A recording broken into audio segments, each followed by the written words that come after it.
구독, 좋아요. 자, 2부 시작합니다. 김기영 대변인 나오셨습니다. 어서 오십시오. 안녕하세요. 예, 오늘 새벽에 또 알려졌던 소식 하나 다루죠. 전재수 장관 낙마도 새벽에 나왔는데 또 하나 이 안부수 아태 평화교류협회 회장 이 구속영장이 기각이 됐습니다. 안부수 회장뿐만은 아니죠. 방용철 쌍방울 방용철 부회장 박모 이사도 지금 구속영장이 다 기각됐는데 법원에서 기각을 했어요. 상당히 정교하게 사건들을 잘 보고 있는 상황 같은데 이번 구속영장 기각 법원 판결 어떤 차원에서 일단 해석하십니까? 우선적으로 이제 검찰이 쌍방울 측이 뭔가 이제 편의를 봐주고 매수하고 재판 증인을 매수해가지고 증언을 번복하도록 했다. 네. 이런 그림으로 이제 조금 사건을 되치게 하려고 했던 것 같아요.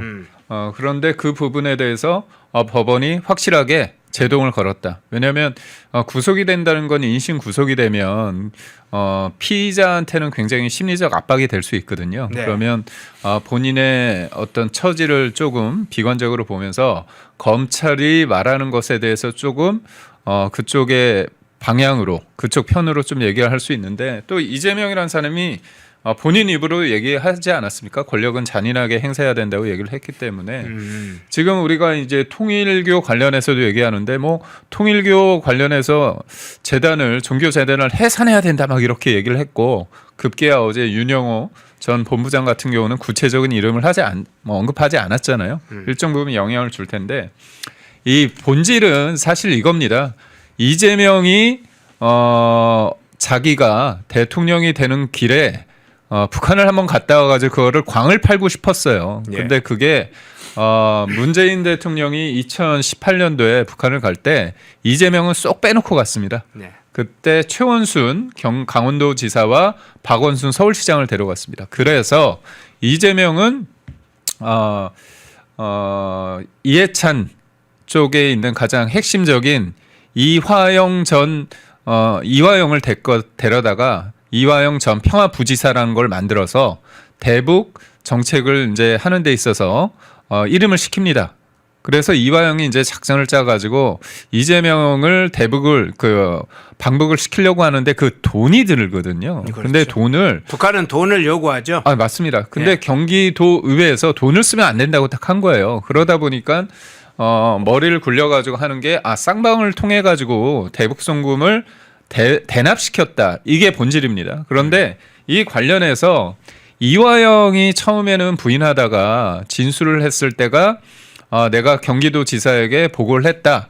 이거를 얘기를 했습니다. 진실을 말한 거죠. 그런데 그 이후에 이재명 측에서 그거를 알아채고 사실상 압박을 한 거죠. 그러니까 부인을 통해서 법정에서 정신 차려라. 그리고 변호인 바꾸면서 변호인 바꿀 때 김현진 사람이 등장해서 설주한 변호사한테 전화를 했다는 거잖아요. 그 맥락이 있는데 요 관련해서 부가적인 인물들이 등장합니다. 그 사람이 누구냐면 결국 여기에서 언급했던 안부수 회장이 등장하고요. 박용철 쌍방울 쪽 사람이 등장을 하는데 이겁니다.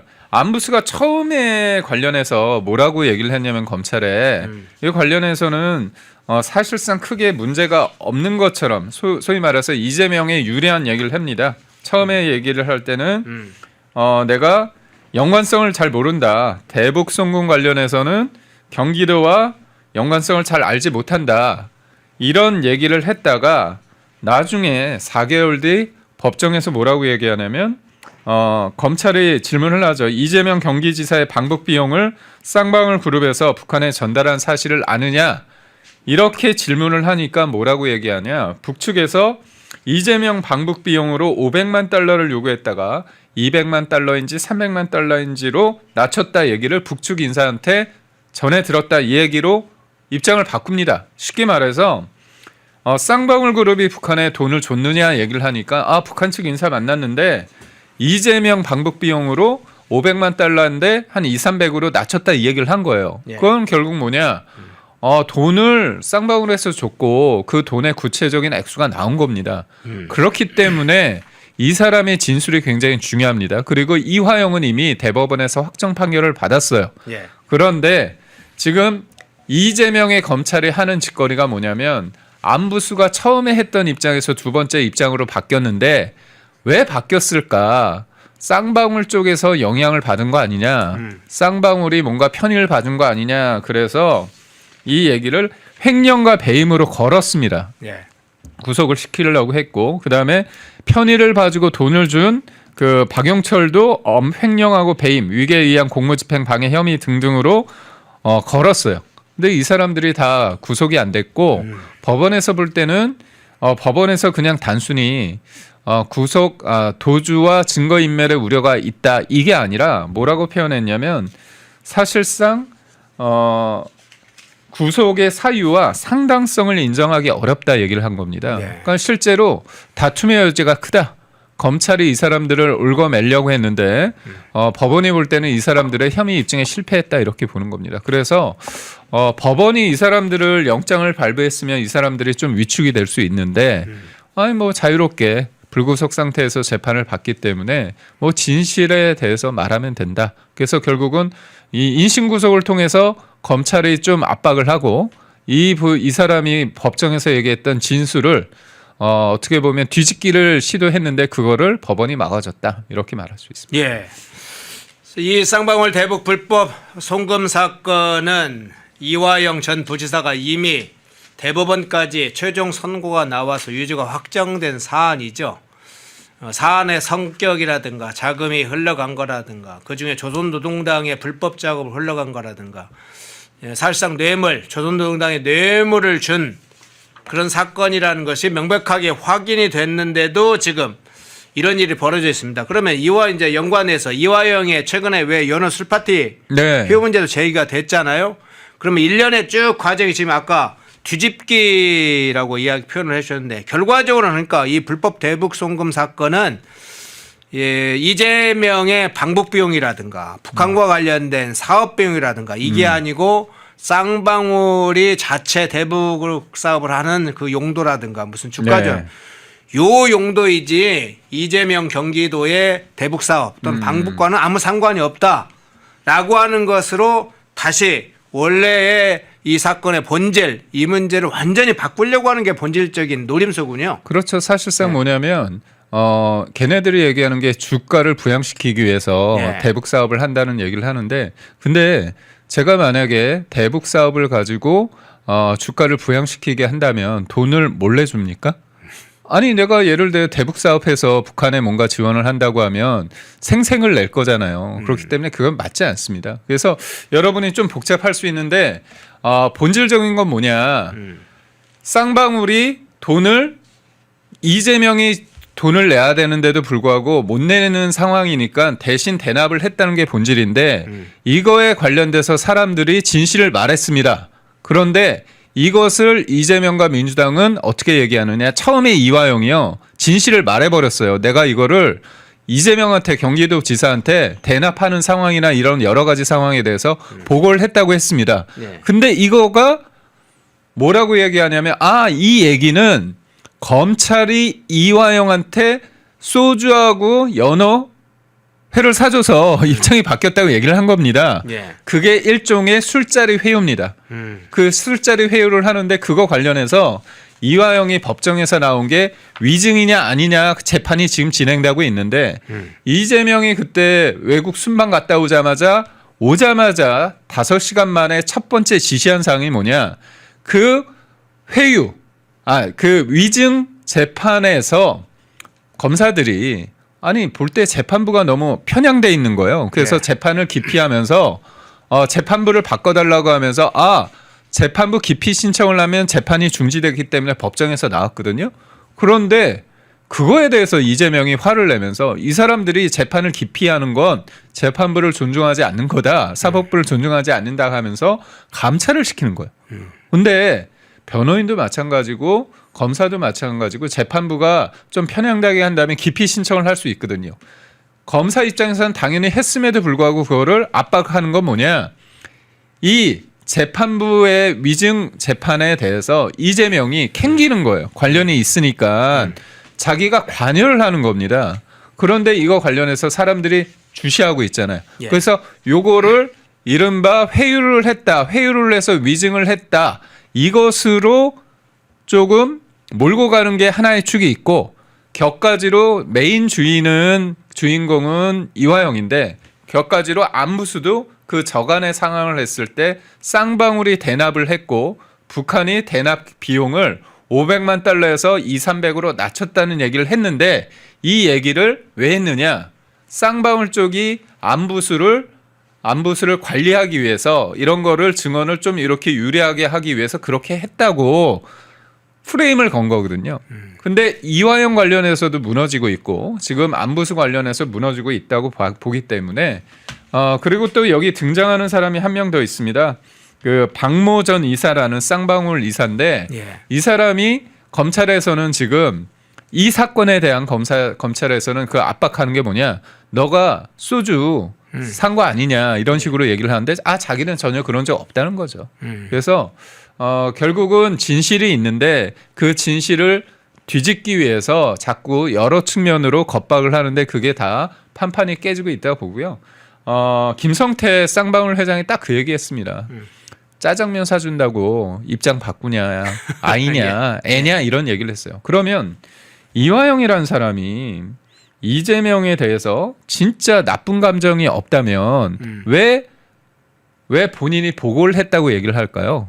경기도지사한테. 그러면서 그 이유가 거짓이다, 말을 바꿨다는데 그 이유가 소주 몇 잔에 연어에 몇 점으로 이재명이 얼검했다는 거잖아요. 이재명한테 보고도 안 했는데 이재명한테 보고를 했다고 얘기하는 것 자체가 상식적이지 않습니다. 근데 이런 거 가지고 이제 이재명이 이재명이 관여돼 있기 때문에 이재명도 개입하고 지금의 민주당도 이거에 대해서 계속 공격을 하고 있는데요. 그래서 안부수 이 회장과 그다음에 또 박용철 부회장 그리고 쌍방울 박모 씨 관련해서 구속영장이 기각됐다는 건 이른바 이재명을 옹호하는 검찰의 어떤 작전이 실패했다, 이렇게 보는 게 맞습니다. 예. 자, 뒤집기 작전이 실패했네요. 자, 복잡하게 이재명 정권도 꼬여가는 것 같습니다. 검찰을 통해서 그런 불법 대북 송금을 완전 판을 한번 다른 쪽으로 바꿔보려고 아주 음흉한 시도를 한 거죠. 그게 실패라는 장면을 확인하게 되네요. 예, 승리의 노래님, 케빈 유님, 이런 개소리님, 하루님, 영님, 최민진님 후원 고맙습니다. 자, 주제를 좀 바꿔보겠습니다. 오늘 그래도 가장 큰 이슈는 역시 통일교 게이트니까 핵심적인 문제 몇 가지 좀 살펴보고 국민의힘 관련된 이슈로 좀 가보겠습니다. 국민의힘 관련된 이슈도 핵심적인 이슈 중에 하나로 지금 떠오르고 있죠. 자, 통일교 게이트 관련해서 한번 이 부분을 먼저 좀 살펴보겠습니다. 오늘 아침에 전재수 장관이 사의 표명을 하는, 장관직을 그만두겠다, 사실상 경질성, 낙마로 보이는데, 통일교로부터 금품을 수수했다는 사실이 알려졌을 때 이미 정가를 강타하는 아주 중요한 사건으로 지금 떠올랐는데, 자, 중간에 이재명의 몇 가지 문제가 있었습니다. 동교도 종교단체 해산 뭐도 있었고, 엄정한 수사, 여야 정치인 관계없이 이 수사 문제도 제기를 했는데, 전재수가 먼저 지금 날아간 상황이 됐네요. 사실 전재수 의원 같은 경우는 어떤 사람이냐, 단순히 장관이 아니고 단순히 국회의원이 아니고 내년 지방선거 부산에 나올 사람입니다. 그리고 왜 전재수가 유일하게 부산에서 민주당 국회의원 유일하거든요. 그래서 어떻게 했느냐, 해수부 부서를 아예 부산으로 옮겼습니다. 왜 옮겼을까요? 전재수를 해양부 장관 시키고 다 이력을 만든 거죠. 내년 지방선거를 위해서 하나하나 쌓아 올렸습니다, 탑을. 근데 그게 한꺼번에 무너졌죠. 왜냐, 서울하고 부산을 꼭 민주당이 이겨야지만 내년 선거를 이겼다고 규정을 할 수 있는 겁니다. 다른 데 이겨봤자 소용이 없고요. 서울하고 부산을 만약에 민주당이 치면, 아니 이재명 다 가져왔잖아요. 중앙 권력, 그리고 입법 권력, 그리고 사법부도 능멸하고 있고, 지방 권력을 가져오면 다 진짜 총통이 될 수 있는 상황이다. 자기 멋대로 할 수 있는데, 거기에서 첫 단추부터 꼬이게 됐는데, 전재수 의원이 오늘 사의를 표명하면서 불법 금품 수수는 없었다 얘기를 합니다. 근데 이게 참 재밌는 게요, 통일교 사람들을 만난 적이 없다. 한학자 총재를 만난 적이 없다. 이런 얘기를 하지 않습니다. 기자들도요 질문을 잘못했습니다. 이게 돈을 받았냐 그런 질문을 하면 되는 게 아니라 통일교 관계자나 한학자 총재하고 만난 적이 있냐 이렇게 묻는 게 정답이에요. 근데 그런 질문이 없었던 것 같고요. 근데 이게 왜 그러냐? 2018년도에 전재수가 한학자를 만났습니다. 2018년 희망 전진 결의 대회에 참석해서 한학자 총재와 와인을 마시며 사진을 찍었다는 겁니다. 예. 이게 부산 백스코에서 있었던 행사거든요. 예. 그렇기 때문에 전재수도 뭐라고 얘기하냐? 의혹에 대해서 부인을 하는데 금품 받은 적이 없는가에 대한 질문에 전혀 사실과 맞지 않다 얘기를 하는 거예요. 그러니까 내가 한학자를 만났다, 한학자 총재를 만났다, 통일교 관계자를 만났다 이런 얘기는 불리하기 때문에 얘기 안 하는 겁니다. 그래서 질문을 잘해야 되는데 여하튼 질문이 펑퍼짐하고 돈 받았냐 이렇게 질문하니까 나는 돈은 안 받았다 이렇게 얘기를 한 거죠. 근데 전재수 플러스 지금 이재명하고 가장 가까운 사람 중에 한 사람이 이른바 7인의 멤버라고 하는 사람이 있습니다. 임종성입니다. 네. 지금은 현역은 아니지만 2017년 그다음에 2016년도에 배지를 달았거든요. 그래서 그 당시에 돈을 받았을 당시에는 배지였는데 이 사람이 이재명과 민주당과 통일교를 연결시켜주는 브릿지 역할을 했다고 하는데 임종성 같은 경우는 지금 어떤 내용이 나오냐. 한학자 총재한테 앞에서 노래를 부르고 500만 원을 받았다는 얘기가 있습니다. 예. 그리고 3천만 원을 받았다는 얘기도 있거든요. 그리고 이재명이 최근에 2023년도에 당 그 회의실에서 통일교의 3인자한테 임명장을 수여합니다. 네. 근데 그 사람을 소개해 준 사람이 임종성입니다. 그렇기 때문에 임종성은 그 문선명 전 총재 통일교를 만든 그분의 기일에 갔다. 통일교에 갔다. 그래서 수시로 가고 굉장히 통일교와 민주당의 그 역할을 했다. 그런 사람이거든요. 그렇기 때문에 가교 역할을 했다고 해서 맞습니다. 나왔었죠. 여기에서 보면 사진에서 방금 나왔던 가운데 사람입니다. 예. 임종성 의원 전 의원이. 그래서 지금 이재명 입장에서는 뭐냐면 전재수 장관이 속된 말로 날아갔다는 거는 내년 지방선거에서 굉장히 큰 하나의 축이 무너졌다는 거고 임종성이라는 사람이 지금 대두되고 있다는 건 뭐냐면 7인의 멤버로서 통일교와 이재명과의 관계 속에서의 가장 중요한 핵심 관계자가 지금 수면 위로 드러났다는 겁니다. 그런 측면에서 굉장히 오늘 악재고 그러다 보니까 임종성이 그 윤영호 그 본부장한테 전화를 해서 이재명 후보가 전화를 할 거다. 네. 만나고 싶다. 한학자 총재를 만나고 싶다. 그런 진술이 기록에 있다는 게 있고요. 또 하나는 이재명 측에서 했던 이재명이 했다는 게 있고 이재명 측이 했다는 그런 기록들이 혼재돼 있다. 이런 것도 지금 나오고 있고요. 정진석이라는 이름 석자도 언급이 됐습니다. 그러면 이재명 정진상이요. 네. 죄송합니다. 네. 정진상 네. 그리고 임종성 이렇게 보면 이른바 친명 이재명 둘러싼 사람들이 나오잖아요. 그래서 우리가 상식적으로 봤을 때 갑자기 통일교를 왜 해산합니까? 아니 지금 수사 중이고 기소도 안 됐고 재판 지금 저거는 진행되고 있지만 요건 관련해서 나온 게 또 없는데 이재명이 갑자기 정교 분리 원칙을 얘기하면서 해산을 얘기하잖아요. 그건 뭐냐? 본인이 캥기는 게 있으니까 그렇겠죠. 아니 제3자 입장에서 아니 통일교가 잘못됐으면 재판에서 결과가 나온 다음에 그거에 대해서 책임을 물으는 거잖아요. 그리고 기업이나 노조에서 후원금 주는 경우 있잖아요. 불법 후원금. 네네. 그러면 그 노조를 아예 없앱니까? 기업을 아예 문 닫게 합니까? 그건 아니거든요. 그리고 이런 말이 거칠다는 건 이재명이 캥기는 게 있고 지금 나오고 있는 거 아닙니까? 이재명의 최측근이라고 하는 정진상 이름도 언급되고 있고 그다음에 임종성이라는 사람은 돈을 받고 노래 한 곡에 500만 원 받았다고 얘기하는데 그렇다면 이거 뭡니까? 그래서 정교 분리라는 그런 얘기를 하는데요. 이재명이라는 사람이 참 무식한 게 정교 분리의 그 뜻은 뭐냐면 국가 권력이 특정 종교를 정치적 목적으로 동원하거나 정치적 목적으로 탄압해야 하면 안 된다는 게 정교 분리입니다. 그 두 정교협을 가지죠. 사실은 국가가 이제 네. 국교를 특정 종교를 맞습니다. 국교화하면 안 되는 것과 탄압하면 안 맞습니다. 된다. 이 두 가지. 그런데 예. 이재명은 어떻게 얘기하냐면 정치가 종교 쪽에 종교가 정치 쪽에 관여하는 거를 정교 분리라고 얘기를 하고 또 일본 같은 경우도 일본에서 지금 해산되는 거 우리나라랑 관련 법도 없습니다.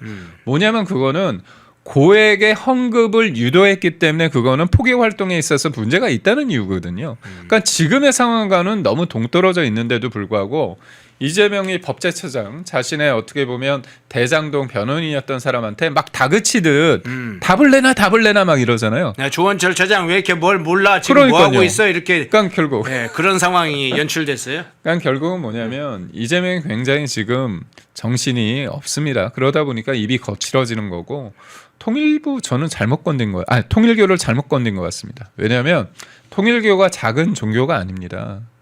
외국에서는 더 굉장히 영향력이 있는데, 그러니까 통일교 입장에서는 아니 국민의힘에 대해서 일방적으로 그런 것도 아니고 돈을 준 거는 잘못입니다. 그건 따져봐야겠지만 종교 입장에서는 통일교 입장에서는 아니 지금 정치권과 관계 맺음을 잘하는 거는 어떻게 보면 당연한 거잖아요. 돈 주는 건 불법인데 정식 후원금이 아니라. 근데 그거를 악마화하면서 통일교도 해산하고 그 다음에 정청래라는 사람이 뭐라고 얘기했냐면 국민의힘은 10번이고 100번이고 해산돼야 된다. 통일교 문제를 이렇게 가져오면서 그렇게 결부시켰거든요. 그렇다면 제가 볼 때 해산의 대상은 통일교가 아니라 민주당과 이재명 정부가 아닌가 싶습니다. 예. 자, 그 장면 중에 좀 이런 장면 한번 좀 살펴보죠. 지금 앞서 말씀드린 이제 여러 인물들이 등장을 했습니다. 전재수 이야기도 하고 임종성 전 의원도 이야기를 하고 이제 두 사람들이 더 등장하죠. 정동영 얘기도 하고 이종석 국정원장 얘기도 나오고 아주 중요한 인물이라고 할 수 있는 정진상까지 이야기를 합니다. 대통령과 직접 고리와 연결되어 있는 다른 사람들도 뭐 다 고리들은 있습니다. 그 고리가 차이가 있죠. 그래서 문고리라고 하죠. 문고리. 이 정진상이 거명되기 시작하면서 갑자기 이제 새로운 모드로 전환을 합니다. 처음에 이 통일교 관련해서 민주당 정치인들 이야기가 나올 때 예를 들자면 이광재 전 강원도지사 또는 뭐 김영록 전남도지사, 강기정 광주시장 이런 사람 나올 때는 뻥끗도 안 했어요. 이재명이 뭐 저런 사건 저렇게 터지냐 하고 걱정을 했을지 모르지만 내부적으로 이제 정보 파악을 하려고 하기도 했겠지만 뻥끗 안 하다가 아주 중요한 인물 7인에도 나오고 정진상이 나오면서 이제 종교 해산, 엄정 수사 뭐 이런 문제가 지금 나오기 시작했습니다. 그래서 그 와중에 이 전재수 장관이 경질되는 낙마하는 사태가 지금 발생했는데 그래서 일부엔 두 가지 이야기합니다. 결국은 정진상 같은 아주 핵심 이 정말 측근 중에 왼손에 가까운 정진상이 나와서 이제 이 문제는 놔두서는 안 되겠다 이렇게 본 것이라는 측면하고 또 하나는 김현지가 이건 이대로 놔서는 안 되니까 전재수부터 경질해야 됩니다. 뭐 강선우 날리듯이 그래야 된다. 이런 얘기가 나와요. 사실 보면 가장 살리고 싶은 사람이 정진상이겠죠. 전재수 전 장관 같은 경우는 친문이고 연원을 거슬러 오르면 친노무현입니다. 그렇기 때문에 사실 지방선거를 위해서 마땅히 친명계 사람을 꽂을 사람이 없고 능력과 인물이 없기 때문에 어떻게 보면 차선책으로 전재수를 쓰는 거죠. 친문계이지만 그렇지만 이거는 결국 자기의 목을 졸라오고 있는 그런 상황 속에서 뭔가 책임지는 모습.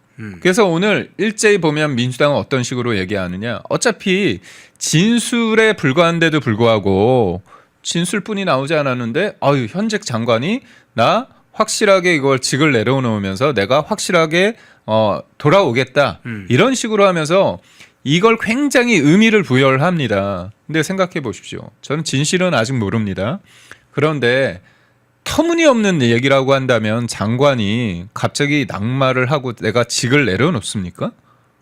아닙니다. 제가 말씀드렸잖아요. 만난 건 사실입니다.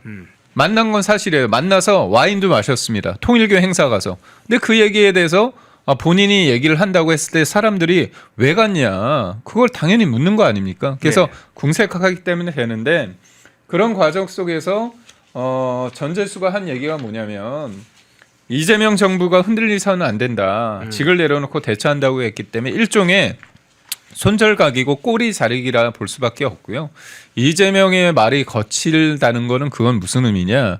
결국 이 사람이 뭐 남을 배려하거나 남을 생각하는 사람은 아니잖아요. 그러니까 결국 전세수를 통해 가지고 여기에서 한번 딱 낙마시켜서 분위기를 보겠다는 거지만 사람들은 바보가 아니죠. 본질적으로 이재명이라는 사람의 이름이 언급이 됐고 무엇보다도 기사가 된 게 이겁니다. 임종석 전 의원이 전화를 했다는 거 아닙니까? 2022년 3월에 대선이 있었는데 2022년 2월 28일 날 전화가 왔다는 겁니다. 이재명 대통령이 직접 전화가 왔다. 직접 총재를 뵙겠다고 한다. 네. 등을 말했다는 내용이 담긴 통일교 간부 간의 통화 녹취록이 나왔다는 거 아닙니까? 그렇다면 이거는 뭐 이재명이 만나고 싶다는 거 아닙니까? 한학자 총재를. 왜 만나죠? 저번 대선, 요번 대선이 아니라 저번 대선 같은 경우는 0.73%의 격차였는데 이재명 입장에서는 통일교의 총재를 만나서 뭔가 하고 싶은 말이 있었지 않았을까 그런 생각이 들고 저는 통일교를 왜 이렇게 해산까지 시키려고 하는지 전 당체 이해가 안 됩니다. 그건 뭘까요? 압박하는 겁니다. 그러니까 우리가 잘못 놓치고 있는 게 뭐냐면 저는 윤영호라는 넘버 2를 겁박하는 건 아니라고 봐요. 이재명이. 한학자 총재를 겁박하는 거라고 저는 봅니다. 당신 어차피 지금 구속돼서 재판받고 있는데 네. 해산시키겠다? 아니 통일교 2인자가 느끼는 그 부담감이 크겠습니까? 아니면 넘버 1 총재가 생각하는 게 더 위축이 되겠습니까? 그러니까 여러모로 지금 이거는 이름 석자 여러 사람들의 실명을 언급하면 안 되겠구나. 때를 봐야겠구나. 그리고 윤영호 전 본부장 같은 경우는 내가 진짜 여기에서 뭔가 하려면 뭐가 제일 중요하겠어요. 입을 잠시 닫고 내가 이 카드를 좀 나중에 써야겠구나. 그런 생각을 할 수 있는 거거든요. 그래서 이거는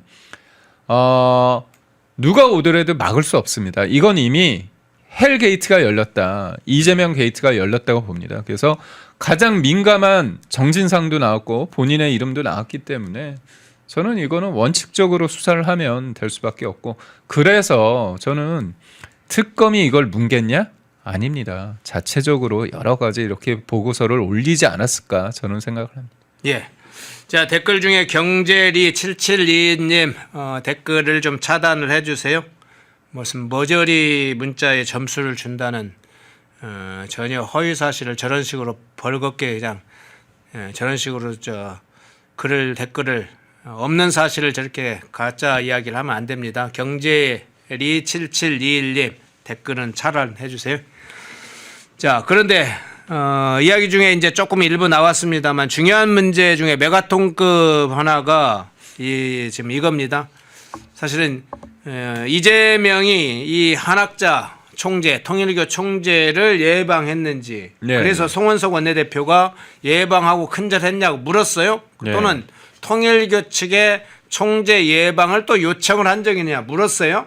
자, 이 문제에 대해 대통령실은 아무런 답변은 안 하고 있습니다. 아주 직접적으로 이재명을 향해서 한 얘기인데 가장 중요하다고 볼 수 있는 이 어떤 질문에 대해서는 대통령실이 침묵하고 있어요. 그러니까 본인이 분리할 때는 뭐 빤스런 하고 꼬리 감추고 광낼 상황 본인이 한 것도 없을 때는 광을 내려고 자기 얼굴을 들이대고 있는 형국인데 저는 간단한 문제입니다. 이재명 캠프에서 그 당시에 통일교 관련해서 전혀 어떤 연락을 안 했는지 임종성이라는 사람이 전화를 했다는 거 아닙니까? 대선을 앞두고 이재명이 전화가 왔는데 총재를 만나고 싶어한다. 그렇다면 이거보다 더 강력한 게 뭐가 있습니까? 그러니까 이 통일교에서도 이 임종성이라는 사람을 통해 가지고 민주당과의 어떤 채널 그런 브릿지 역할을 한다는 걸 알기 때문에 노래 한 곡에 500만 원 준다는 게 말이 안 되잖아요. 저는 5만 원만 줘도 좋을 것 같은데, 그러니까 500만 원을 줬다는 거 아닙니까? 그리고 강의도 해도 뭐 돈을 주고 그래서 얼마나 돈을 많이 받았는지는 저는 잘 모르겠지만 여튼 윤영호 본부장 말에 의하면 전재수 의원이 사천에 까르띠에하고 불가리 그 명품 시계를 받을 때 그때도 3천만 원을 받았다고 하니까요. 그 이후에 여튼 임종성이라는 사람을 통해서 하고 이게 이재명이 잘 못 나갈 때 7인회라는 게 그겁니다. 이재명이 지금처럼 막 당대표가 되고 그리고 대통령이 됐을 때 만들어진 조직이 아니라 이재명이 성남시장부터 해서 경기도 지사를 하면서 이른바 대통령의 그 되고자 하는 그런 흐름 속에서 7인의 멤버들이 됐다면 그 7인의 멤버는 이재명의 핵심 중에 핵심이거든요. 그래서 지금 변호인들 언급되는 사람들과는 또 질적으로 차이가 있다. 그래서 정진상이 최고봉, 김현지 정진상급이 있고 그 다음에가 이제 7인회가 있는데 이재명은 경기도지사이기 때문에 국회 내에 입성해 있는 그 배지들 7인회 중에서 그 배지에 임종성이라는 사람의 어떤 역할이 굉장히 컸을 거고 그리고 당대표가 된 다음에도 임종석이 추천했던 통일교 3 넘버 3 그 사람을 당직을 줬다는 거 이런 흐름을 봤을 땐 네. 충분히 저는 그리고 이재명이 대통령이 되고 싶은 욕심이 컸는데 통일교 관련해서 안 만났다? 저는 그것도 이해가 안 됩니다. 예. 자, 그런데 이 이야기를 하다 보니까 한 가지 좀 빠뜨리지 말아야 될 게 이 특검 문제의 수사 문제가 좀 제기된 바 있지 않습니까? 네. 이미 8월 달에 이 윤영호 본부장과의 면담을 통해서 통일교 관계자 특히 이제 민주당 정치인들이 통일교로부터 정치자금, 금품 수술하고 또는 다른 형태의 지원을 받았다 이런 내용들을 8월에 이미 특검팀의 수사팀이 확보를 했다고 했고 관련된 수사팀에서 통일교 수사팀이라 보통 부르죠. 통일교 수사팀에서 특검 지휘부에 민주당 정치인들 수사를 해야 된다 하고 보고를 올렸고 그런데 특검 지휘부가 그걸 하지 말아라 하는 수로 특검 수사 대상이 아니다. 바뀌다 뭐 이런 식으로 해서 막았다는 것까지도 알려졌는데 네. 자 지금 추가적으로 알려져 있는 건 지금 뭐 전재수의 경우는 뇌물죄 혐의 문제가 있고 임종성, 김규현 전직 의원들은 정치자금법 위반 혐의가 있는데 공소시효 문제까지도 지금 제기가 됐네요. 그러니까 이게 2025년 8월에 네. 윤영호 본부장이 특검에서 다 얘기를 했다는 겁니다. 자꾸 그쪽에서는 국민의힘으로 방향을 틀어가지고 국민의힘과 통일교의 어떤 유착관계 이런 식으로 계속 몰아갔잖아요. 그러면서 이제 국민의힘을 해산시키자라 그런 걸 봤는데 이 윤영호 입장에서는 그냥 팩트를 얘기한 거죠. 우리는 원래 문재인 정부 때 민주당과 더 친했다. 그 얘기를 했습니다. 그리고 또 우리는 양쪽에 다 어프로치했다. 어프로치가 접근했다는 거잖아요. 그러니까 통일교가 잘했다 못했다를 떠나서 양쪽에 보험을 들려고 했던 겁니다. 그래서 민주당에서 돈 준 거 그리고 언제 줬는지 그리고 누가 어떤 방식으로 줬는지 그래서 뭐 명품 시계 브랜드 명까지 다 언급을 한 거잖아요. 그때가 2025년 8월입니다. 예. 그런데 정치자금법 관련해서 이거는 공소시효가 7년입니다. 그러면 2018년도에 전재수 장관이 돈을 받았다는 얘기가 있는데 그러면 지금 기준으로 따지면 7년이 다 끝나가거든요. 결과적으로 의도를 했는지 의도를 안 했는지 모르지만 결과론적으로 정치자금법 관련해서 수사를 빨리 하지 못하면 혐의가 있더라도 처벌을 못하는 겁니다. 공소시효가 그러네요. 끝나서. 네. 그래서 이게 정치자금법으로 볼 건지 아니면 그런 거 상관없는 뇌물로 볼 건지에 대해서 혐의 어떤 식으로 의유를 할지는 이제 고민일 텐데 결국은 본인들은 그거예요. 특검을 하는 데 있어서 민주당 거는 특검의 본류 그 수사하고 관련이 없으니까 내뒀다는 겁니다. 근데 앞서 앵커님께서 말씀하신 것처럼 실질적으로 수사팀에선 그 현장에 있는 수사팀은 이거 같이 해야 된다고 얘기를 했거든요. 그러니까 뭉개서 사실상 이걸 못하게 하고 만약에 본인들의 100번 양보해서 그 판단이 맞다고 손치더라도 그러면 이첩을 해야 되거든요. 그 이첩을 예를 들면 8월에 했으면 8월 어디 그럼요. 9월 8월 말이나 9월 달 이첩한 것도 아니고 엊그저께 지금 이게 터지면서 맞습니다. 이첩을 한 거잖아요. 엊그저께 이첩을 하고요. 더 네. 웃긴 건 그 권성동 의원 관련해서 막 몰아가면서 네. 윤영호 본부장의 진술과 수첩, 다이어리, 개인 다이어리에 큰 거 한 장 서포트 이걸 가지고 건 거거든요. 근데 지금 전재수 의원 같은 경우는 개인 다이어리뿐만이 아니라 공식 문서에 전재수가 우리한테 되게 호의적이다. 어디에서 뭘 만났다. 그런 내용까지 보고가 됐다는 겁니다. 통일교 내에 공식 문서가 있다는 거예요.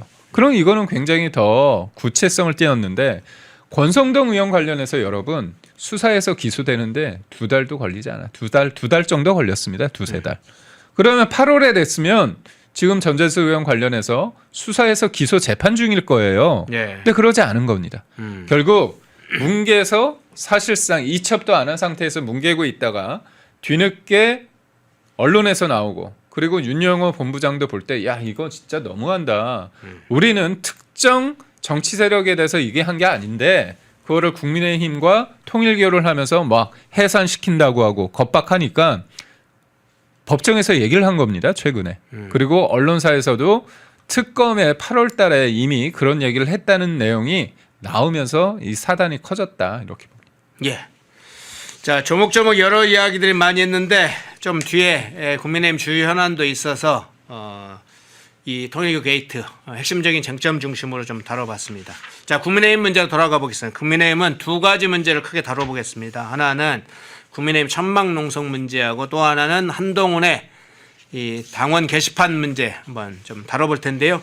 먼저 국민의힘 국회 본관 앞에서 이 천막을 설치하고 농성에 돌입을 했습니다. 장동혁 대표가 8대 악법을 막겠다. 대한민국 민주주의와 법치주의가 지금 무너지는 상황이다. 반드시 막아내겠다.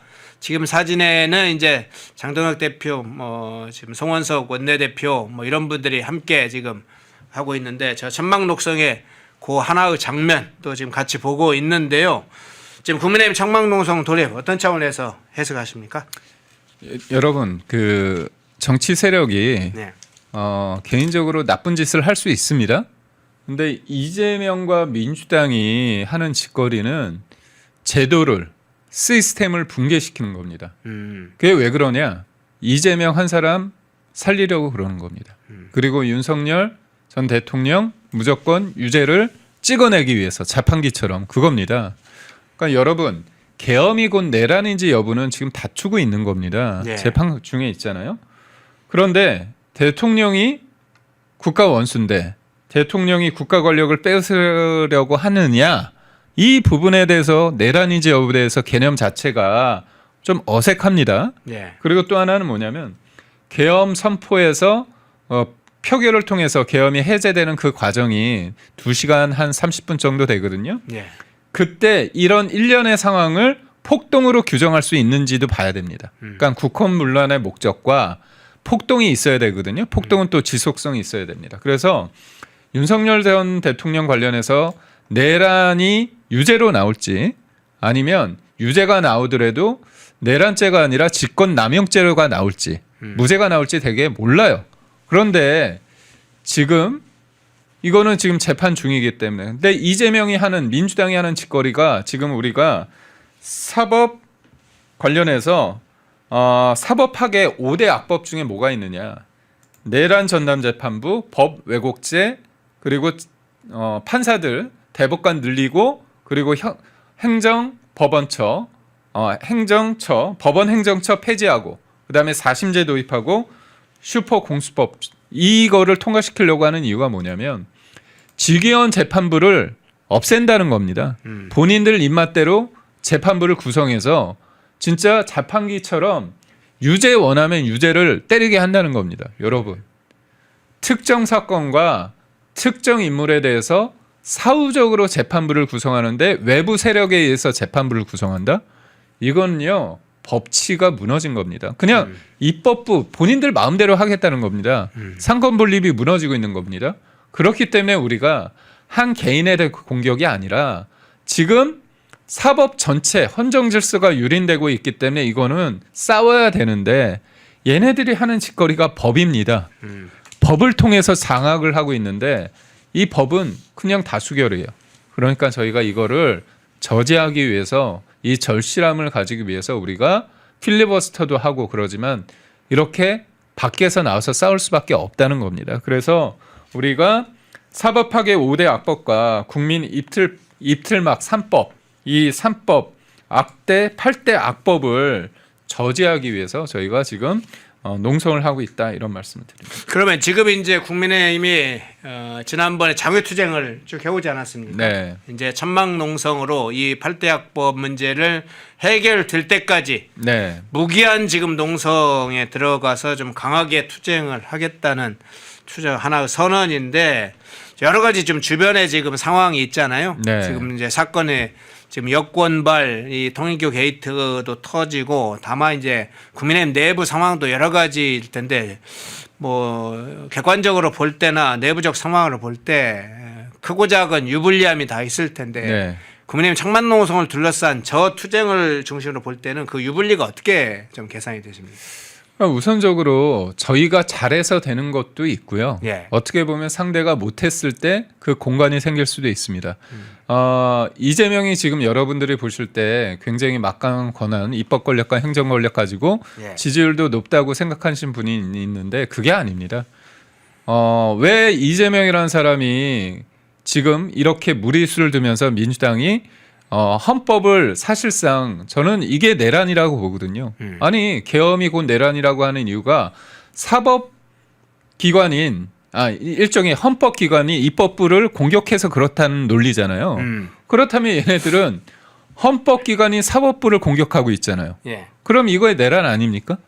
그러니까 결국은 이 부분에 대해서 민주당이 왜 이렇게 헌정 질서를 유린하고 있는지에 대해서 저희가 정밀하게 메시지를 내면서 싸우면 그리고 저쪽은 조급하기 때문에 여러 가지 사단이 나고 오늘 우리가 앞에서 언급했던 통일교 게이트가 열리고 그다음에 뭐 장경태 문제든지 여러 가지 이제 이른바 민주당에 있는 사람들이 뻘짓을 하고 조진웅 의원 조진웅 그 배우 관련해서도 아니 당연히 문제가 있기 때문에 이 사람이 은퇴를 했는데 민주당이라고 하는 좌파 진영에서 이 사람에 대해서 영웅시하면서 같이 싸우겠다고 하는 짓거리들을 보면서 저는 지지율의 변화도 있을 거고요. 네. 사람들이 이거는 나라 전체를 거덜내고 하고 있다는 사람들이 점점 생기고 있습니다.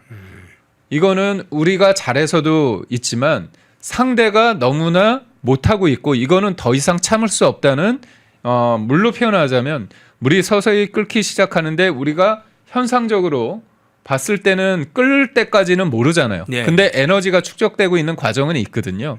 그래서 그 타이밍까지 우리가 어떻게 보면 좀 힘든 기간이라고 할 수 있죠. 근데 저는 이재명과 민주당이 이 사법부를 능멸하고 있고 대한민국 체제 자체 제도와 시스템을 붕괴시키는 부분에 대해서 지금은 뭐 거리로 광장으로 쏟아져 나오지는 않지만 지금 충분히 사람들이 보고 있다 그런 생각을 하고 다만 그렇다면 국민의힘이 어떻게 싸울 것인가 좀 더 당대표를 중심으로 싸워야 되는데 여러 가지 계엄에 대한 입장, 사과 이 부분에 대해서 여러 가지 의견이 표출되면서 충분히 언론에서 그리고 지명과 이런 유튜브에서 다뤄질 내용이 하나로 좀 갔으면 좋겠어요. 전선이 좀 분명해지고 단순화되면 좋을 텐데 내부 투쟁이나 그런 쪽으로 가는 부분이 좀 있어서 그게 좀 아쉬움은 있지만요.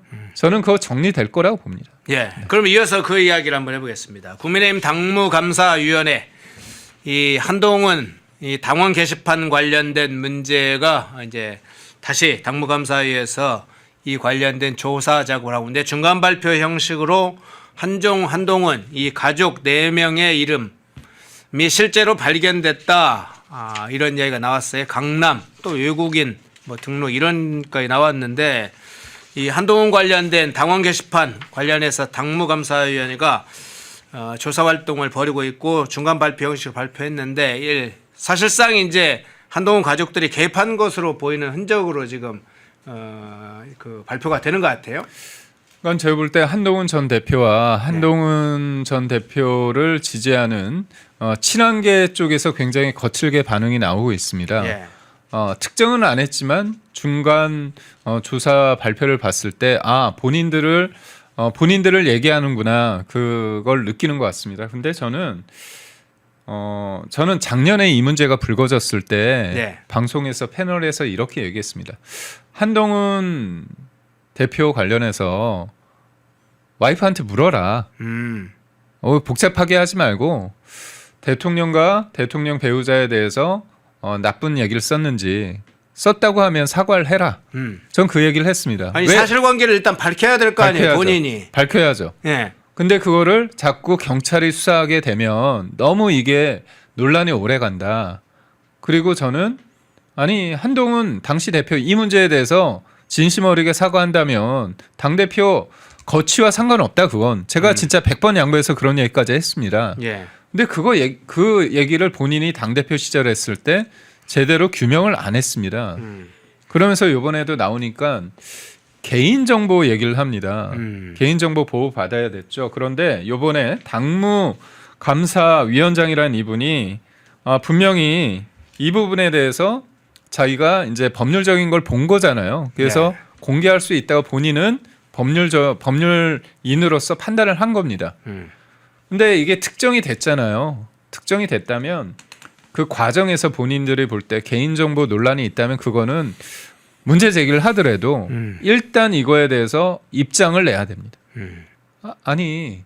이거는 사실의 문제이면서 동시에 정서 마음의 문제입니다. 당 대표 가족이 대통령과 대통령 배우자에 대해서 여튼 익명으로 욕을 할 수 있다고 봐요. 그런데 이게 알려졌잖아요. 우리가 원해서 알려진 게 아니라 여튼 그 게시판이 본의 아니게 실명이 노출됐습니다. 근데 사람들이 그래서 그 이름을 가지고 보니까 대통령과 대통령 배우자에 대해서 좀 심하게 공격하는 게 있는 거잖아요. 예. 그래서 묻는 겁니다. 했는지 안 했는지. 쉬운 문제입니다. 근데 그거에 대해서 자꾸 이렇게 알아라는 거는 개인정보고 뭐 당원의 어떤 그런 것들을 알기 위해서 그런 건 보호해야 된다. 그 얘기를 하면서 자꾸 부가적인 문제를 가지고 얘기를 합니다. 그건 아니잖아요. 그러니까 결국은 이 문제가 여러 가지로 영향을 많이 줬습니다. 당내에서 분열이 되고 그렇다면 언제까지 이 문제를 가지고 우리가 얘기를 해야 됩니까? 사실 이 문제는 좀 해결하는 수순을 이제 지금 해결은 해야 되니까요. 이렇게 좀 해결을 했으면 이문 논란이 적었을 건데 일단 한동훈이 제기된 사안에 관해서 사실관계는 이렇다. 나의 입장은 이렇다. 이렇게 먼저 밝혀야 될 거 아닙니까? 아니, 그럼요. 사실관계에서 우리 가족들, 자신의 가족들이 실제로 그렇게 다수의 글을 올렸다. 그거에 관해서 뭐 정당하다면 정당하다고 이야기를 하고 그게 현직 대통령인 우리 당 대통령 부부를 그렇게 극단적으로 욕설하고 뭐하는 것까지 했던 건 심했다. 그건 정당하지 않았기 때문에 당원들과 국민들이 사과드린다. 그러면 이 실명과 관련된 노출 부분은 이미 사실은 노출이 이번에 당무감사위 때 사실 최초로 노출된 게 아니라 그 전에 다 나왔어요. 이름은 다 알려졌습니다. 그렇기 때문에 한동훈이 사실관계를 인정하고 그러면 이미 인정했기 때문에 추가적으로 뭐 반복해서 실명을 노출할 필요가 있느냐 이렇게 제기는 할 수 있죠. 그리고 사실이 아니다 그러면 사실이 아닌데 왜 노출하냐 가지고 논란은 쟁점을 삼을 수 있죠. 그런데 한동훈 본인 또 한동훈을 지지한다고 하는 의원들이나 지지자들이 한동훈이 왜 사실관계를 밝히지 않는 것에 관해서는 잘 이야기를 하지 않으면 순서가 지금 그렇죠. 엉클어졌어요. 그러니까 결국은 이겁니다. 그 얘기를 하더라고요. 네. 익명해서 비판할 수 있는 거 아니냐고. 할 수 있습니다. 네네. 근데 사람들이 알아버렸잖아요. 그러면 궁금하잖아요. 왜 그랬을까? 그리고 한동훈 전 대표 측에서 뭐냐? 그런 비판을 할 수 있다고 하는 거예요. 그러면 그런 비판할 수 있는 수준이라고 한다면 그렇다면 그걸 했냐 이건 거예요. 그러니까 자꾸 주변부를 가지고 얘기를 하는데 핵심은 한동훈 대표가 정치인으로서 책임 있게 그거 관련해서 와이프한테 물어보고 가족들한테 물어봐서 그런 거 썼냐? 썼다. 그러면 왜 썼냐 물을 거 아닙니까? 아, 그렇다면 내가 볼 때 그건 문제라고 썼다. 아니면 내가 좀 잘못한 거 같다. 그럼 그거를 얘기하면 됩니다. 근데 그걸 가지고 너무 하면서 그거 게시판 관련해서 그거를 그렇게 하는 거는 뭐가 문제가 있는 것처럼 얘기를 하는데 이미 그분들의 이름은 다 언급이 됐습니다. 사람들이 찾아낸 거예요. 왜냐하면 그게 익명이었는데 진짜 시스템 오류로 그게 실명이 노출됐습니다. 그래서 그거를 찾아낸 거잖아요. 그래서 저는 한동훈 전 대표께서 정치를 계속 하려면 이 부분에 대해서 피하지 마시고 내가 이 부분에 대해서는 알아보니까 했다. 근데 난 충분히 당대표 가족들이 윤석열 전 대통령 잘못한 거 있고 배우자 잘못한 거 있으면 이 정도 수위 왜 못하냐? 그렇게 얘기를 하시든가 아니면 그거는 좀 과했다. 죄송하다. 얘기를 하거나 그러면 되는 겁니다. 예. 그래서 너무나 이걸 가지고 심지어 어떤 분은 그런 얘기를 하더라고요. 뭐 쿠팡의 개인정보 유출보다도 더 큰 유출이다. 쿠팡을 비판할 수 없다. 국민의힘이 그런 얘기를 하는데요. 경우에 맞지 않고요. 간단한 문제를 이렇게 둘러 해가지고 말을 못한다는 건 당당하지 못하는 겁니다. 그리고 잘못을 하면 인정을 하고 책임을 받는 게 저는 정치인의 도리라고 보고요. 네. 이 문제 때문에 왜 많은 당원들이 힘들어해야 됩니까? 그리고요. 장동혁 전 대표가 예전에 이거 관련해서 좀 다 해결된 거 아니냐 그런 뉘앙스로 얘기를 했다고 하는데요. 저는 이 문제는 당대표 개인의 문제가 아니고요. 장동혁 대표가 전당대회에서 이 문제에 대해서 밝히겠다고 했잖아요. 그게 당원들의 요구였습니다. 그래서 당대표는요. 당원들의 요구에 대해서 충분히 그거는 해결해 줘야 되는 겁니다. 그리고 이 문제는요. 진짜 정서적인 문제가 너무 커서 내년 지방선거 앞두고서 계속 이 문제를 질이 끌 이유가 없습니다. 12월이잖아요. 그러면 해결해야 될 문제는 해결해야 되지 않을까 싶습니다. 네.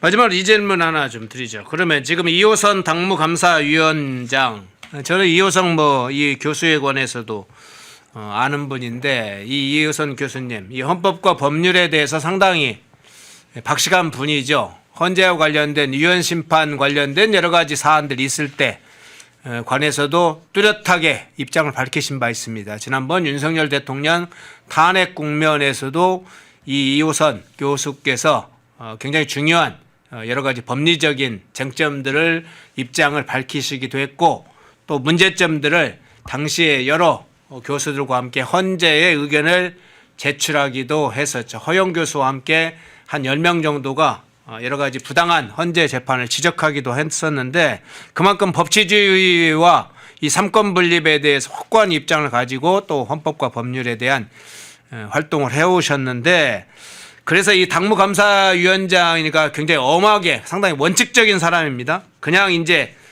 너무 막 타협적인 그런 성격은 아니고 아주 원칙적으로 당도 그런 규범과 이런 걸 원칙을 좀 중시해야 된다 그런 분으로 제가 알고 있고 저도 이제 그런 인상을 만날 때마다 느꼈는데 이호선 당무감사위에서 지금 끌고 있는 이 문제, 이 한동훈 이제 최종 결과가 곧 나오긴 할 텐데 여러 이야기가 예측이 나와요.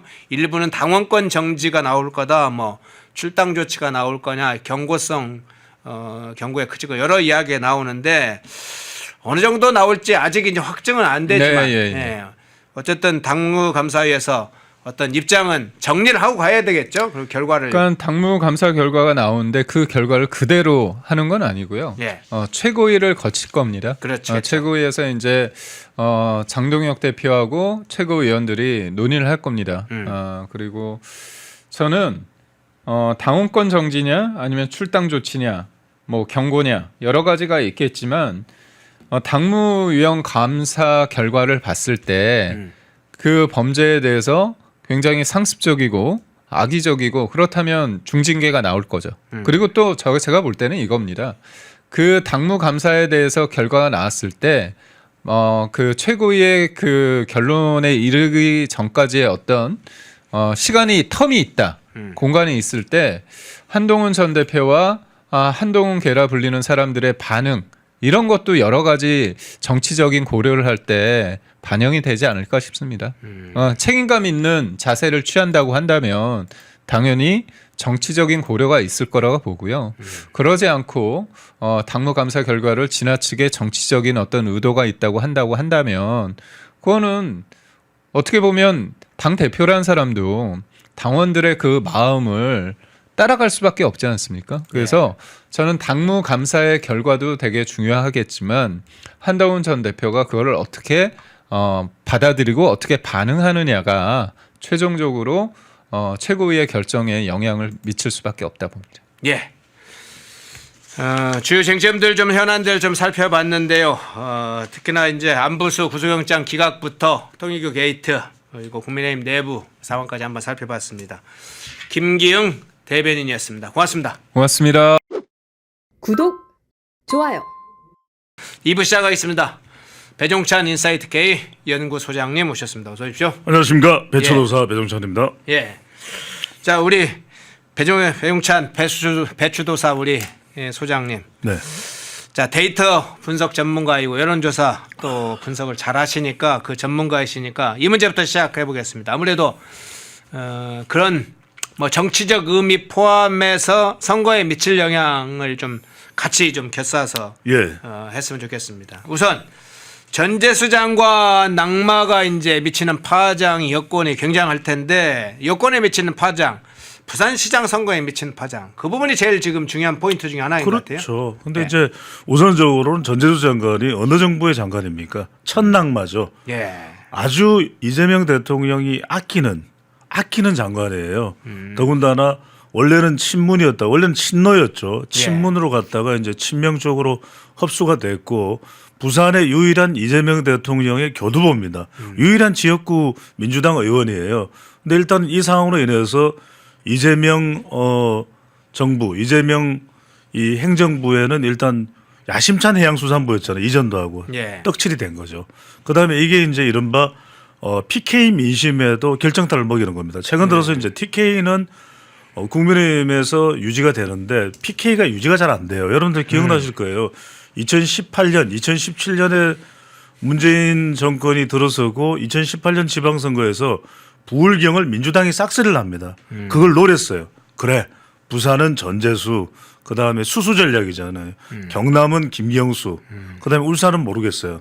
뭘 누굴 보낼지 또 송철호를 또 보낼지 또 내보낼지. 그래서 그러면 수수송이 되는가요? 수수송? 수수 뭐 수수철. 호가 되든 수수철이 되든 네. 뭘 수수하겠다는 건 모르겠습니다만 그랬었는데 이게 완전히 이제 엉망이 돼버린 거죠. 거기다가 정청래 대표도 지금 강하게 밀어붙이고 있었잖아요. 그런데 지금 통일교로 완전히 그냥 국민의힘을 아작내겠다라는 것이 정청래 대표의 보관이 있고 그걸 통해서 디딤돌로 해서 본인이 이제 당권 또 잡고 대권 가겠다는 거죠. 이게 무너져 버렸어요. 그래서 말 그대로 지금 이 상황이 이른바 세 다리가 다 붕괴되는 말 그대로 이재명 대통령의 다리, 그다음에 부산의 다리, 그다음에 이게 정청래 대표의 다리까지. 그러니까 음향 효과를 표현하면 이렇게 돼 버렸죠. 잘 나가다가 밀어붙이다가 왕왕왕왕왕 이렇게 된 거죠. 그렇게 됐군요. 자, 조금 더 한번 좀 자세히 살펴보겠습니다. 여권에서는 이제 부산시장 선거 전략의 전면 수정이 지금 불가피하다는 분석이 내부에 이미 있습니다. 저희들의 분석이 아니라 민주당 내부의 분석인데 그동안 이제 이 부동의 여당의 원톱 후보였다. 전재수하면 부산시장. 당연히 여당에서는 타 후보와 비교할 수 없는 여당의 원톱 후보였다. 이렇게 분석들이 많았는데 지금 그런 전재수가 낙마를 한 겁니다. 예. 그래서 민주당에서는 뭐 최노, 박재호, 이재성 뭐 이런 사람들이 거명되다가 이 사람으로는 국힘 후보와 뭐 맞설 수 있겠어? 하면서 나온 게 지금 조국입니다. 저는 가능성이 높을 것 같아요. 그래요? 그런 이유가 뭐냐면은 지금 가만히 보시면 여러분들 조국이 지금 조국도 완전히 사면초가 돼버렸죠. 당내 성 비위에다가 지금 위신이 또 상할 대로 상했어요. 네. 지금 최근에 이제 민주당 정청래 대표가 상대도 안 해주죠. 근데 본인이 믿을 것은 지금 문재인과 그다음에 부산밖에 없는 겁니다. 지금 서울대도 이제는 자리를 잃었죠. 그러면 지금 조국 대표인 경우에는 조국이 부산에서 도전을 할 수 있겠습니까? 뭐 이거 아니겠습니까? 네. 이거 아니면 기회가 없어요. 그럼 또 평산 바로 옆에 이제 양산이죠. 양산은 사실은 부산권이거든요. 그러니까 이제 조국을 가까이에서 애지중지하는 문재인 전 대통령이 나서서 도와줄 수 있는 사람도 전재수는 도와주려고 그랬을 거예요. 그런데 지금 전재수가 지금 사실상 낙마하는 그런 지경의 상황에 와 있는데 그렇다면 도와줄 수 있는 사람은 조국 정도밖에 없죠. 그리고 이렇게 되면은 조국으로서는 뭐냐면 이겨도 좋지만 지면 뭡니까? 이거는 노무현의 꿈을 또 가져갈 수 있다고 그렇게 판단할 거예요, 내부적으로. 네. 왜냐하면 본인의 그림을 지금 그렇게 가져가면 다음 대권은 내가 더 유리해지는 거 아닌가. 왜냐하면 이 노무현 전 대통령도 여러 차례 부산에서 실패를 경험하면서 사실상 대선 후보로 우뚝 섰거든요. 예. 지금 호남도 지금 사실상 이 조국에 대한 애정이 식어가고 있는데 부산에서 뛰면서 이기면 좋고 지면 그래도 호남에서 다시 한 번 더 그래도 조국이야.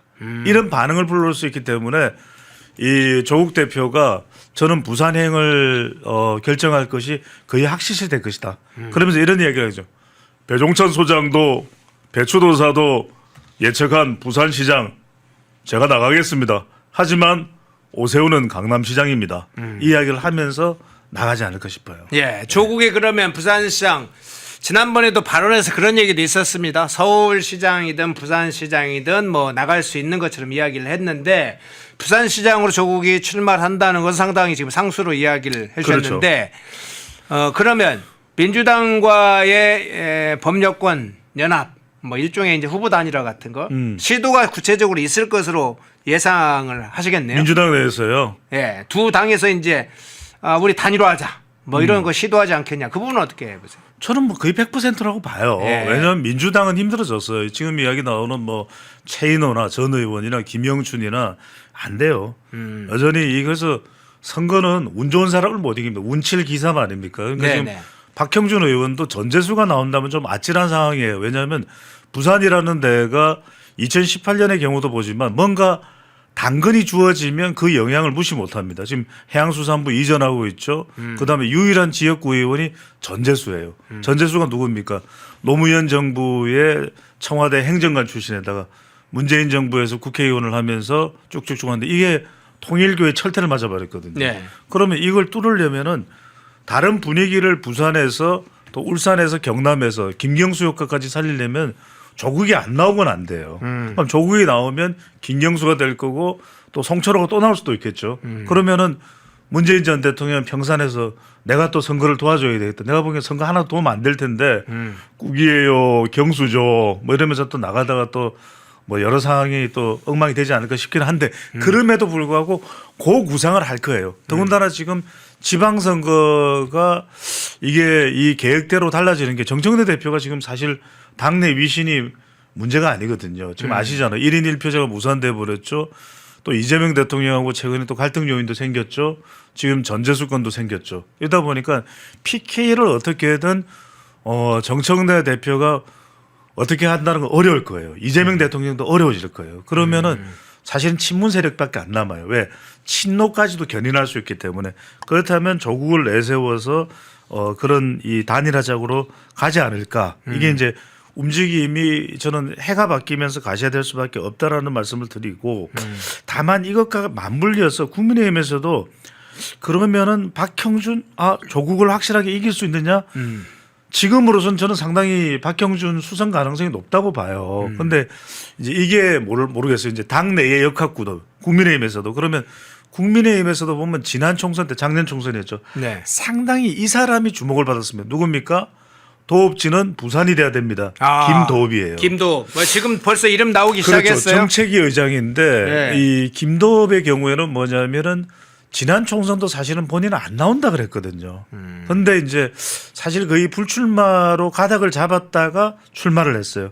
근데 김도읍이 상당히 인기가 있습니다. 이 네. 사람이. 네. 그러니까 이른바 우리가 말하는 세칭 무슨 서울의 명문대학을 나온 것도 아니고 근데 수더분하면서도 항상 보면은 겸손해.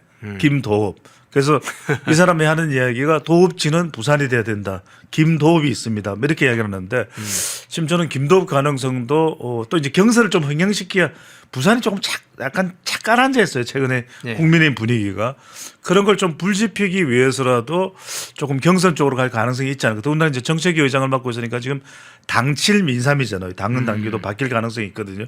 그런 면에서는 국민의힘도 좀 꿈틀꿈틀하지 않을까 싶은 생각이 듭니다. 그러면 지금 상황을 그렇게 진단해 주시면 지금 이제 마침 민주당 얘기를 하다가 이제 국민의힘으로 넘어오는 상황이었는데 박형준 현직 부산시장이니까 박형준은 뭐 당연히 출마하리라고 그냥 상수를 놓고 그럼요. 김도읍 이 현재 국민의힘 정책위 의장도 상당한 강한 의지를 가지고 있다 이런 얘기가 점점 들려옵니다. 그렇죠. 더군다나 이제 전재수가 낙마한 상황이라 그런 확신이 더 커질 것 같은데 여기다 이제 조경태 얘기도 나옵니다만 네. 사실은 그러면 박형준과 이 김도읍 두 사람 간의 당내 이 경쟁이 이자 구도가 될 가능성이 상당히 높겠네요. 저는 있다고 봅니다. 왜 네. 그러냐면 박형준 시장의 그 인지도나 이런 걸 볼 때 민심에서는 박형준을 당하기 어려울 거예요. 누구라도. 이제 김도읍 의원은 한 지역구의 국회의원이고 부산에서도 하지만 이제 당원에서 모르는 거예요. 왜냐하면 정책위나 지금 장동혁 대표가 당원 결집을 상당히 강조하고 있거든요.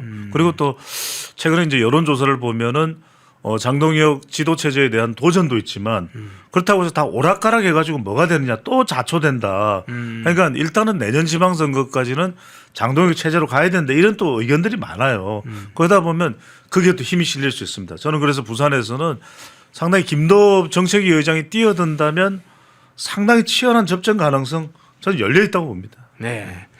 자, 부산 이 전재수 낙마로 부산시장, 부산 정치권의 흐름이 어떻게 바뀌고 있는지 그 문제를 먼저 좀 살펴봤고요. 예, 박형준, 김도읍 두 사람에 대한 평가가 댓글로 여러 사람이 있네요.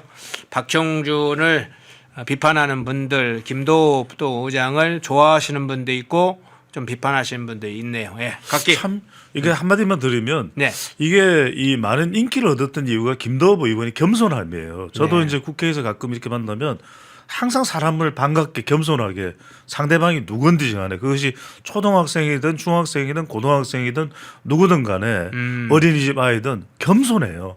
저는 이 겸손이 상당히 이 말씀 꼭 드릴게요. 펜앤마이크 나오면서 제가 항상 이 정치인의 도리를 배운 건 뭐냐면 양손에 한 손에는 공손을 지라 한 손에서는 겸손을 지라 공손과 겸손 양손을 잡으면 양수겹장을 할 수 있습니다. 예. 오늘이 12일인데요. 오늘 12일 날 오늘 2시에 권성동 의원의 재판이 있습니다. 이때 증인으로 윤영호 전 세계본부장이 나온다고 지금 알려졌는데 문제는 11일 어제 이제 윤영호 본부장 그 결심 공판 예. 최후 진술에서 민주당 정치인들 실명 관련된 것이 폭로될 거다, 밝혀질 거다 이런 얘기가 좀 나왔었는데 뭐 이재명이 앞에 종교단체 해상이나 엄정 수사 영향을 받았던 걸까요?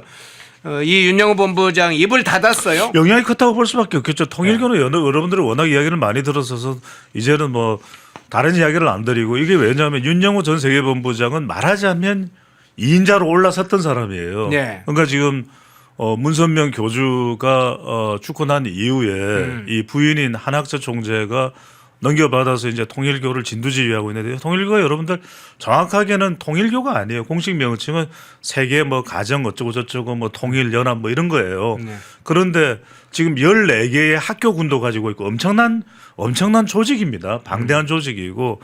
근데 여기서 이제 윤영호 전 세계본부장이 2인자의 자리에 올라갔다는 이야기는 여기에 주목을 하셔야 돼요. 여러분들 통일교는 어떤 종교입니까? 제가 종교에 대해서 깊이 있게 이야기하고 싶지는 않습니다. 저는 이제 특정 종교에 대해서 우리가 너무 강하게 이야기를 하는 것은 또는 깊게 이야기하는 건데 이제 가만히 여러분들이 이해를 돕기 위해서 말씀드리면 이 통일교는 세계라는 단어가 많이 등장을 해요. 네, 그래서 네. 운영하는 발레단도 유니버셜 발레단입니다. 또 리틀 에인절스 선화예고도 이 통일교와 산하의 이제 학원이고요. 근데 이게 윤영호 전 세계본부장 세계가 등장하죠. 여러분들 이 이해를 하셔야 돼요. 데이터로 분석하고 제가 이제 빅데이터로 분석하니까 세계주의가 있고 그다음에 또 하나는 해양 세력이 있고 마지막으로는 여러분들 뭐냐면 통일 사상이 있어요. 근데 이 통일은 남북한의 통일이 아닙니다. 전 세계 인류의 통일이에요. 그래서 이게 종교 갈등을 믿는 일본이라든지 미국이라든지 유럽에서 통일교가 혹하게 되는 이유가 바로 이 전 세계 통일주의. 독일 사람과 흑인도 결혼해야 된다. 백인도 아프리카 사람하고 결혼. 이게 이제 이른바 그래서 세계본부장 자리가 중요하고 윤영호가 그 자리에 올라갔다는 이야기예요. 제가 무슨 말씀 드리냐. 그래서 윤영호가 많은 정보를 알고 있다는 겁니다. 이게 중요한 거예요. 자, 해양 세력이 중요하다. 그러니까 일본까지 포함을 하고 저 유럽까지 포함을 해서 유럽은 영국과 이 프랑스 사이에 이 도보 해협의 해저 터널이 만들어져 있죠. 그래서 이제 일본과 우리가 이렇게 해저 터널이 쫙 만들어지면 일본에서 쓰시마 섬을 통해서 이렇게 가덕도까지 들어옵니다. 그 지점이 바로 누구냐? 바로 전재수 의원. 이렇게 해서 한일 해저 터널이 상당히 중요한. 그래야 성금도 막 들어올 수밖에 없거든요. 이게 헌금이 되는 거예요. 네네. 그러면서 미국 같은 경우에는 이 통일교가 이른바 통일사상 그래서 통일부 장관들이 줄줄이 엮이는 이유가 뭐냐면 바로 남북한의 통일이 아니라 이건 세계 통일주의에서 온 통일이라는 거예요. 그러면 남북 간의 이 관계는 기본이죠. 그래서 지금 김현철, 정동영입니다. 한 번 만났습니다. 10분간 차담회를 했습니다. 이 이야기가 나오는 게 그런 이유거든요. 그다음 누구냐? 이종석 다 통일부 장관이잖아요. 그러네요. 통일부 장관은 바로 이 통일교의 사정글이 내에 있습니다. 그리고 이제 문선명이 썬문 그래서 지금 선문대학이 있는 거죠.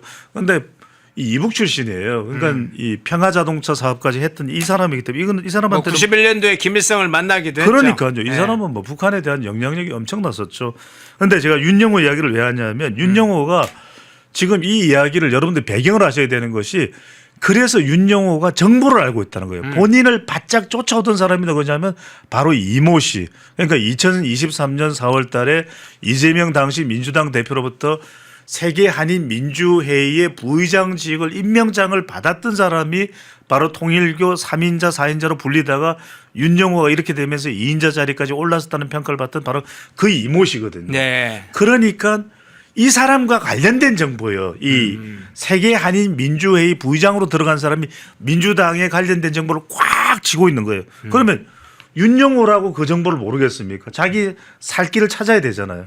그런데 대통령이 지금 4, 5일 전부터 제일 빠르게 정보를 전달받는 사람은 대통령이에요. 대통령이 종교 집단에 이야기하면서 본인의 사법연수원 깐부 조원철에게 그 해산되죠? 검토해봐요. 그러면서 이제 검토를 지금 하는 단계거든요. 그 이야기는 뭐냐면 정면 돌파예요. 그리고 자 모든 관련자들 입조심해라는 메시지로 들릴 수 있는 거예요. 그래서 윤영호가 지금 검찰 4년 구형을 받았거든요. 일단은 입조심을 하는 겁니다. 왜?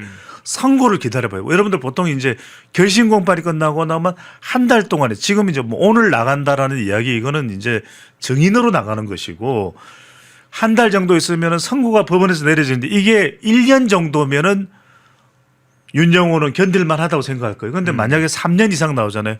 그러면 입 다 열어버릴 거예요. 이게 중요한 거예요. 그러니까 윤영호로서는 이걸 자신의 생명줄처럼 쥐고 있는 겁니다. 정보를. 네. 그래서 지금 윤영호의 입이 중요하다는 얘기를 드리고 입을 안 여는 이유는 지금 일단 지켜보겠다. 내 선고가 어떻게 되는지를 좀 지켜보겠다. 민주당 내가 정보 가지고 있어. 지금 그래서 새롭게 나오는 이름들이 노영민, 뭐 김현철 이야기가 나오는 거죠. 예. 강선우까지 나오고 막 여러 명이 나오는데 좀 이따 강선우 이야기는 별도로 좀 드리도록 하는 걸로 하고. 그 윤영호 본부장이 쥔 카드가 지금 아직까지는 이재명이든 여권에 상당히 발을 떨만한 그런 숨겨진 카드라고 보일 수도 있겠네요. 아니 그렇죠. 그래서 민주당의 핵심 관계자가 나오는 방 언론 보도가 된 거잖아요. 네. 이걸 찌라시라고 보기가 어려운 게 매우 구체적이라는 거예요. 여러분들 보십시오. 그러면은 시계를 줬어요가 아니잖아요. 시계도 롤렉스와 까르티에가 두 개가 들어갔어요. 그다음에 금액도 4천만 원이에요. 이게 웃기는 게 여러분들 5천만 원. 우리는 보통 누굴 준다 그러면은 뭐 절대 그런 거 주소는 안 되지만 3천만 원, 5천만 원, 4천만 원이 웬만해요. 그래요? 아니 그거는 웬만한 기억이나 기록이 없이는 알 수가 없는 거예요. 그러니까 윤영호도 자기 이 생명줄이에요. 이걸 쥐고 있는 겁니다. 정보를 질 수밖에 없는데 윤영호도 여차하면 그러니까 이게 중요한 겁니다. 이 윤영호가 쥐고 있는 이 내용이 뭐냐면 자기 얼굴도 이제 완전 다 공개됐거든요. 네. 지켜보는 거예요. 그래서 우리가 지금 지켜봐야 될 몇 사람이 있는데 물론 김희어치도 지켜봐야 되지만 김만배도 지켜봐야 돼요. 입틀막 이거 어떻게 되는지 선고 내용을 최종적으로 이제는 항소가 이루어졌기 때문에 이게 어떻게든 자기 많이 형량이 줄어드느냐 안 줄어드느냐 이걸 본단 말이에요. 그러면서 입을 빵 하고 터뜨릴 수 있는 거. 윤영호도 마찬가지예요. 자, 그러면 이 관련해서 이제 특검팀에서 이 사실을 확인을 했지 않습니까? 예. 예. 그런데 이제 오늘 아침에 새롭게 나온 것도 특검 이 통일교 수사팀이라고 봐야 되겠죠. 이 관련된 내용에 관한 보고를 특검 지휘부에 올렸다. 이것까지는 확인이 됐는데 두 차례 보고를 했다는 것도 새로 이제 확인된 오늘 아침에 새롭게 나왔던데 지금 상황으로 보면 이제 민중기 특검 자체 특히 특검 지휘부가 이게 수사 대상이 점차 된 게 현실화되겠네요. 민중기 특검이 특검을 받아야죠. 예. 더군다나 민중기 특검은 지금 새 특검 중에서 제일 형편없어요. 보십시오. 조은석 특검은 그래도 뭐 잘은 안 돼도 뭔가 이렇게까지 시끄럽게 하지는 않잖아요. 내란 특검도 얼마 전에 추경호 의원 기각되면서 체면을 구겼죠. 그다음에 이명현 특검으로 세명 특검은 별로 뭐 해도 할 게 없다 이렇게 판단한 거잖아요. 그걸 다 읽을 수 있잖아요. 결과적으로는 박정훈 대령 어떻게 됐습니까? 장군으로 진급했어요. 예. 그러니까 이거는 뭐 이야기할 필요도 없는 건데 지금 민중기 특검 같이 이상한 특검이 없어요. 자 보세요. 민중기 특검, 민중기 이 사람은 지금 대전고등학교 동문회 비공개 정보를 가지고 김건희 여사와 같은 주식 거래를 했다는 거 아닙니까?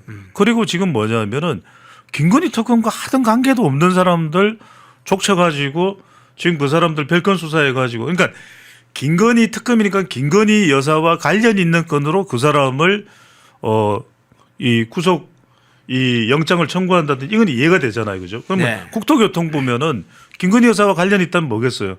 서울 양평간 고속도로 문제겠죠. 근데 그 건이 아니야. 근데 이 국토교통부 이 사람이 그냥 다른 건으로 이 건과 아무 하등 관계 없이 다른 건으로 뭐 뇌물 청탁 받은 건으로 그 사람을 이 구속을 시킨 거예요. 그러니까 이게 말이 안 되는 거. 이게 말하자면 별건 수사잖아요. 그런데 허영크께서 말씀을 하신 여러분들 보시면은 이게 지난 8월 달에 이미 윤영호 진술 리스트하는 거 이야기해요.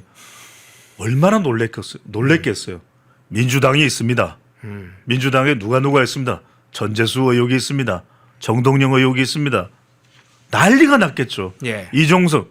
그럼 그거 보고를 안 받았을까요?